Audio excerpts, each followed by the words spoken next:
आज का प्रश्न है, भोजन के बाद आधा घंटा आराम आवश्यक क्यों है?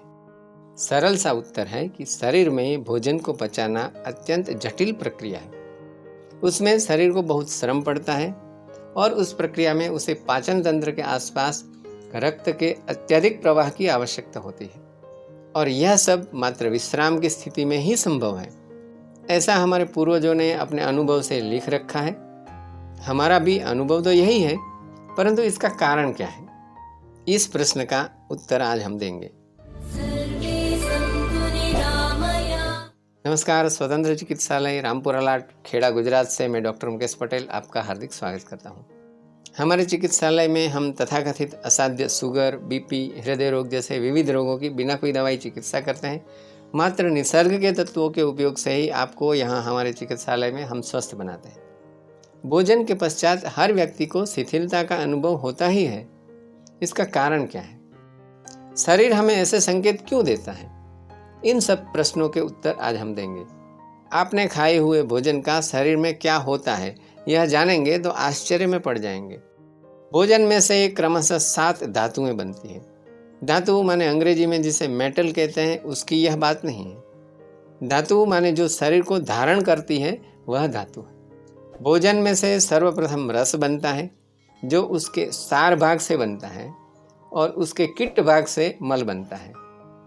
उसी क्रम में आगे रस के सार भाग से रक्त बनता है, रक्त से मांस, मांस से मेद, मेद से अस्थि, यह क्रम आगे चलता है।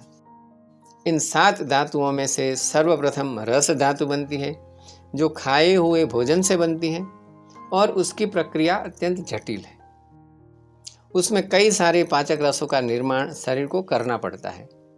उस प्रक्रिया के लिए शरीर के पाचन तंत्र के आसपास महत्तम मात्रा में रक्त का संचार अत्यावश्यक है। शरीर में रक्त की कुल मात्रा लगभग अपने वजन का 10% होती है। शरीर के जिस तंत्र को उसकी आवश्यकता अधिक होती है, वहाँ यह अपनी स्वयं संचालित यंत्रणा के प्रभाव से रक्त की अधिक मात्रा पहुँच जाती है और शेष तंत्रों को एवं अंगों को उस समय यह यंत्रणा विश्राम की स्थिति का आदेश देती है। जैसे कभी आपको शरीर पर कहीं चोट आती है, तो उस अंग को ठीक करने के लिए वहाँ के मरे हुए कोषों का विसर्जन करके उसके स्थान पर नए कोष बनाने के लिए उस स्थान पर रक्त का अधिक जमाव हो जाता है, जो कि हम सूजन के रूप में अनुभव भी कर सकते हैं।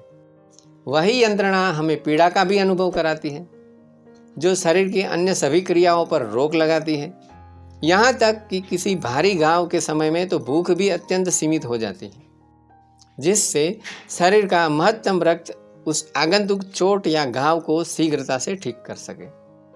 इसलिए भोजन के पश्चात पाचन तंत्र को उसे पचाने के लिए जब अधिक रक्त प्रवाह की आवश्यकता होती है, तब यही यंत्रणा उसको अधिक रक्त देकर आपके शेष अवयवों को शिथिलता का अनुभव कराती है। जिससे आप आधा घंटा विश्राम कर लें, तो उस समय में आपके भोजन को पचाकर उसमें से सार भाग रूप रस को निकाला जा सके और उसमें से बाद में शरीर के लिए आवश्यक सभी 7 धातुओं का निर्माण हो सके।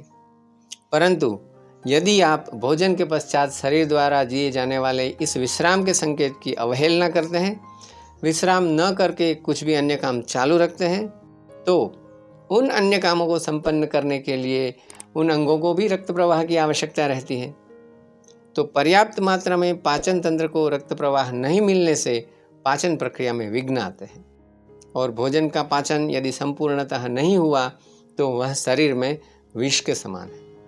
Undigested food is a poison for the body, और यह विष अंततः शरीर को रोगग्रस्त करता है। यदि आप इससे बचना चाहते हैं, तो हमारा अनुरोध है कि आप भोजन के पश्चात आधा घंटा विश्राम अवश्य करें और शरीर को निरोगी रखें। तो मैं अंग्रेजी में समापन करूंगा, if you can't rest then don't eat. यह तो हुई बात विश्राम की। बात कोई भी हो, शरीर की या मन की, यह तो निश्चित है कि कोई भी रोग बिना किसी दवाई के ठीक हो सकता है।